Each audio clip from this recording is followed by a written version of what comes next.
Welcome to the second video in this series. This series is meant to help explore what a Hollow Knight prequel could look like. Last video set the foundations by looking at important characters and the basis of the combat system. This video I'll look at the starting area and how a prequel might have a few changes. First though, a few quick things. Obviously, none of the ideas I come up with or concepts I create are canon for Hollow Knight. If you wish to find out more about the lore of this game, make sure to play through it as it's a really incredible game. And there will be spoilers for the whole game in this video, so make sure to look out for those and don't watch if you're not prepared to see them.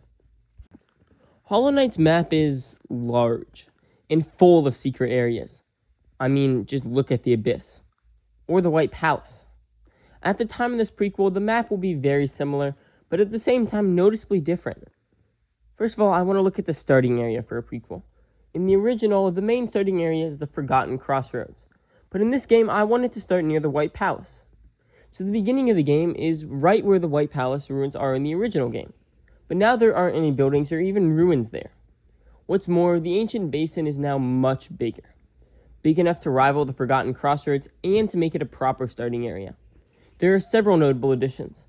First of all, there would be a small town in the western area where the broken vessel is normally found. This town is known as the Outpost, and is built to guard the entrance from D-Nest to the basin, because yes, this would be a new entrance that's offered. In this town, you could also find a vessel that goes by the name Dutiful Knight. There are also a few new enemies in the basin. I don't want to go into great detail over them, so just know they would be like the husks found in the Crossroads.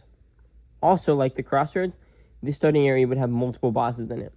There would be one that's needed to progress the game, and, just like False Knight, beating him will give you your first spell.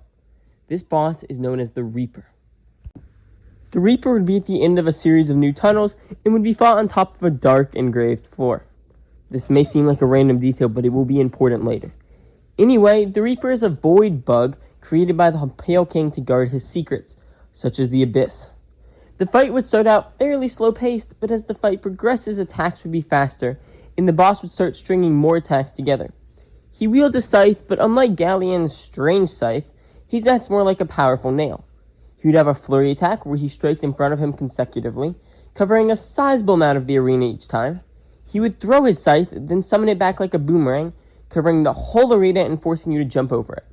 He would have a spin attack where he spins the scythe around in a circle around him, just like the nail art, but then dashes to the side yawn and swipes, covering that whole side of the arena. And finally, he would slam the scythe into the ground, sending shockwaves that increase in size each iteration, forcing you to do some quick jumping. This boss is meant to be a skill check for players, testing quick reaction times. After defeating him, you'll obtain a new item, the Abyssal Scythe. This is one of the weapons I mentioned in the last video that the Hollow Knight would be able to obtain. This one would launch a horizontal disc, then when you click the same button again, it would switch directions and boomerang back immediately. If it hits an enemy at either time, the scythe would break apart into shadows and deal damage to them. It would also boomerang back if it hits a wall or other obstacle that isn't another bug. With your new ranged weapon in hand, you could actually go ahead and leave this area. There's two paths to leave. One goes through the new route I talked about, connecting the Ancient Basin to D-Nest. The other path takes you through the Kingdom's Edge. Both of the ways will eventually lead to the City of Tears, but each one will have their own unique upgrades. Yet those aren't the focus of this video, so I will leave them for another time. Instead, I want to look back at some of the new additions to the basin to make it a suitable starting area. If you watched my last video, you know I brought back a familiar face to act as the cartographer of this game. Secret Seeker Lem would be found up in the top of the basin, where the fountain normally is. He would be examining the fountain and would wonder what material it's built out of. He'll tell you he's created a map of the surrounding area and asks if you're interested in it. When you don't respond, he'll just sigh and say that if you are, he'll be happy to trade it in exchange for any artifacts you happen to find. The artifacts in this game would be slightly different. There would be the False Gospels, books that detail worship of the Radiance. King's idols still exist, but since the king is still in power, they're fairly common and not as valuable. There's the Void Compasses, compasses that always point towards the nearest source of void, and were created by the ancient civilization to lead them on their pilgrimages. And then Arcane Eggs are still the rarest items and worth the most. In the area around Lem, there'd be another area with a small combat section, then a ruin with a relic in it. This wouldn't be the only relic in the basin, but obviously it would offer an easy one for you to find and would be able to introduce you to Lem's maps. He'll also gift you a new item when you purchase your new map, the Silver Sigil. This artifact allows you to see your location on the map, but only when you're sitting at a bench. If you visit Lim when he's already given the map for the area, he'll still accept your relics, however. Gifting him enough, like 5 or 8, will have him upgrade your Silver Sigil to the Ancient Sigil, which will track you permanently. These aren't blessings, and they will work passively in the background of the game. So now we've gone over the map and how to obtain it. But once you have the map, Lim will tell you a few interesting things. Mainly, he'll point out that he couldn't make his way through a certain area, which will point you in the direction of the Reaper boss I went over earlier. This is meant to be like how Cornifer marks the false knight on your map to give new players a starting goal. However, if you give Lim extra relics, he'll drop little hints about where extra things can be located. In this case, he'll tell you a few things.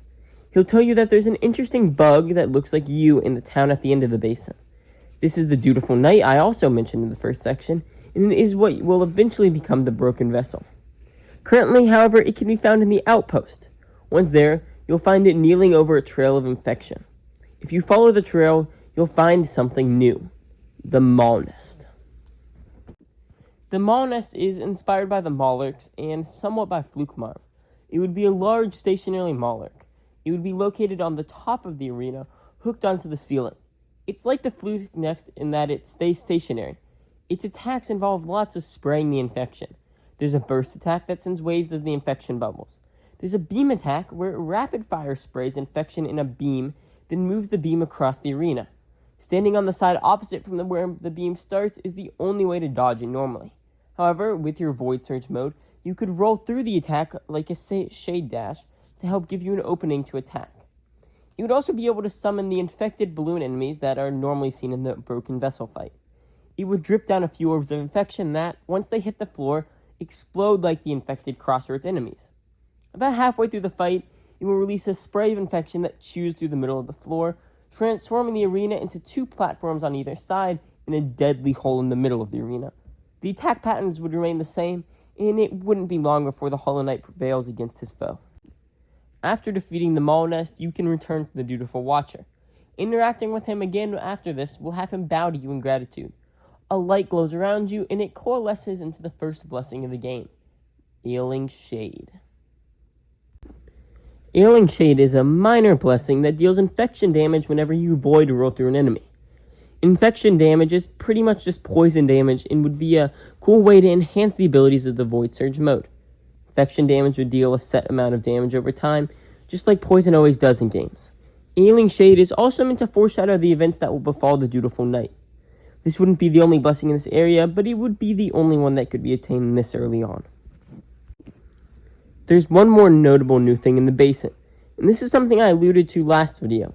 At the outpost, you could find a building with a glowing white seal on it. If you talk to the bug next to it, he'll complain about the Pale King locking down all of the stag stations. If you want to be able to use the stag stations, you'll need to do a little more exploring. Eventually, you'll find a corpse with the royal seal on it. However, before you can obtain it, a bug drops from the ceiling, beginning the 3rd boss fight in the basin. This boss is known as Grave Robber Graya, a bug whose desperation to survive has led to her scavenging from other dead bugs. She wields a spear crafted of bone, and will use that to attack, along with some crafty tricks to try and damage you. The arena is set so that it's kind of like some of the dream fights, with lots of platforms that the boss would make use of. She would have spikes, like the one we see with the Pale Lurker, which can let her cut off certain platforms. She would throw small bones at you that ricochet off the walls and platforms a few times, then finally break apart into 3 parts that go left, right, and up from the point of impact. She would also have a few attacks with her bone spear.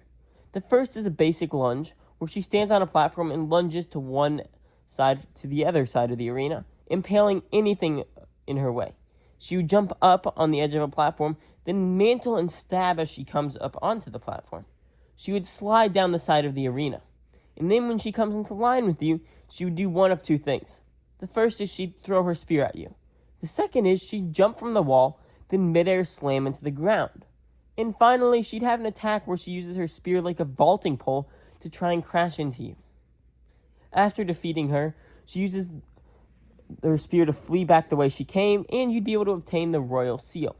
However, there would be a way around this fight, but that would require leaving the basin. I'll go over this alternate option next video, So if you want to see that, make sure to look out for the rest of this series. This is everything I have for this video. Next time, I'll go over the Deep Nest and Kingdom's Edge areas.